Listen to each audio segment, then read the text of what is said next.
अस्सलाम वालेकुम व्यूअर्स, कैसे हैं आप? उम्मीद है कि आप खैरियत से होंगे। हम रोज़मर्रा ज़िंदगी में अक्सर ऐसे जुमले इस्तेमाल करते हैं जैसे कि अंग्रेज़ी सीखने में वक्त लगता है, उसे तैयार होने में वक्त लगा, अंग्रेज़ी सीखने में आपको 6 महीने लग जाएंगे। अब इन जुमलों में अगर हम देखें तो वक्त लगता है का जिक्र ज़्यादा हो गया है। तो ये वक्त लगना या वक्त लगा, वक्त लगेगा, इसके लिए कौन सा स्ट्रक्चर हम इस्तेमाल करेंगे जब हम इंग्लिश में इनको ट्रांसलेट करते हैं, तो वो आज इस लेक्चर में तफसीलन डिस्कस कर लेंगे। वो तमाम व्यूअर्स जिन्होंने अभी तक चैनल सब्सक्राइब नहीं किया है, आप चैनल सब्सक्राइब करके बेल का आइकन दबा लें ताकि हर लेक्चर का नोटिफिकेशन आपको आसानी से मिल सके। तो आइए लेक्चर शुरू कर लेते हैं। देखें, इट टेक्स टाइम का इस्तेमाल हम किस लिए करेंगे? वक्त लगता है कहने के लिए इट टेक्स टाइम का इस्तेमाल करते हैं।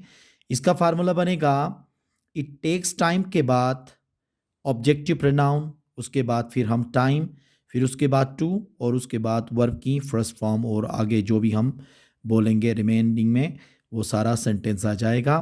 तो अगर ऑब्जेक्ट का जिक्र हो तो ऑब्जेक्ट हम मेंशन करेंगे, अगर ऑब्जेक्ट का जिक्र नहीं हुआ तो हम इट टेक्स टाइम का ही डायरेक्ट इस्तेमाल कर लेंगे।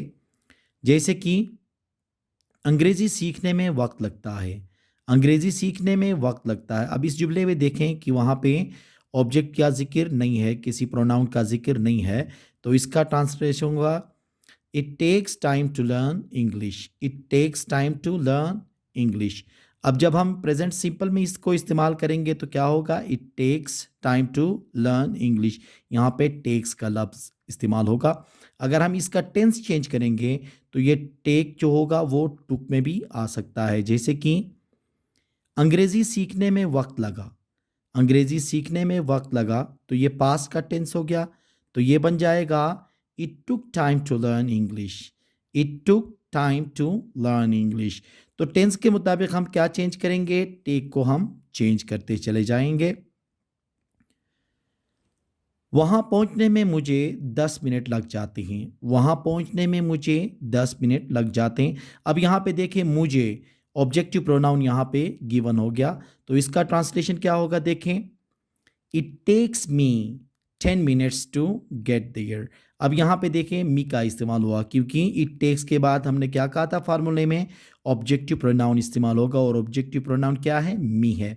तो it takes me 10 minutes to get there, मुझे वहाँ पहुँचने में 10 मिनट लग जाते हैं। इसी तरह देखें, फिर अगर मैं यहाँ से ऑब्जेक्टिव प्रोनाउन उठाऊँ तो क्या होगा? वहाँ पहुँचने में 10 मिनट लग जाते हैं, वहाँ पहुँचने में 10 मिनट लग जाते हैं। यहाँ से मैंने मी को उठाए, मतलब मुझे को जब हम रिमूव करते हैं तो इसका ट्रांसलेशन कैसे होगा? देखें, it takes 10 minutes to get there, it takes 10 minute to get there. इसी तरह देखें, उसे तैयार होने में वक्त लगता है, उसे तैयार होने में वक्त लगता है, इसमें फिर ऑब्जेक्टिव प्रोनाउन है उसे, तो इसका ट्रांसलेशन होगा it takes him time to get ready, it takes him time to get ready. यहाँ पे देखें, हिम क्या होगा? टाइम और टेक्स के दरमियान मेंशन होगा। अगर इसी को हम पास्ट में चेंज कर लेंगे तो क्या होगा? उसे तैयार होने में वक्त लगा, उसे तैयार होने में वक्त लगा। तो जैसे मैंने पहले कहा था कि टेक क्या होगा? टेंस के मुताबिक चेंज होगा, तो यहाँ पे होगा it took him time to get ready, it took him time to get ready. मुझे सवाल हल करने में 5 मिनट लग जाते हैं, मुझे सवाल हल करने में 5 मिनट लग जाते हैं। It takes me 5 minutes to solve question. It takes me 5 minutes to solve question. अंग्रेज़ी सीखने में आपको 6 महीने लग जाएंगे, अंग्रेज़ी सीखने में आपको 6 महीने लग जाएंगे। तो ये फ्यूचर सिंपल का है, तो इसका ट्रांसलेशन होगा it will take you 6 months to learn English, it will take you 6 months to learn English. तो वक्त लगने के लिए हम क्या इस्तेमाल करेंगे? इट टेक का इस्तेमाल करेंगे, और ये जो टेक है टेंस के मुताबिक अपने आप को क्या करेगा? चेंज करेगा। अगर इसके अंदर ऑब्जेक्टिव प्रोनाउन लग गए तो ये टेक्स और टाइम के दरमियान में इस्तेमाल होंगे। अगर ऑब्जेक्टिव प्रोनाउन इस्तेमाल नहीं होते हैं तो डायरेक्ट इट टेक्स टाइम का इस्तेमाल होगा। उम्मीद है कि आज का ये लेक्चर आपको पसंद आया होगा। Thank you. Very much.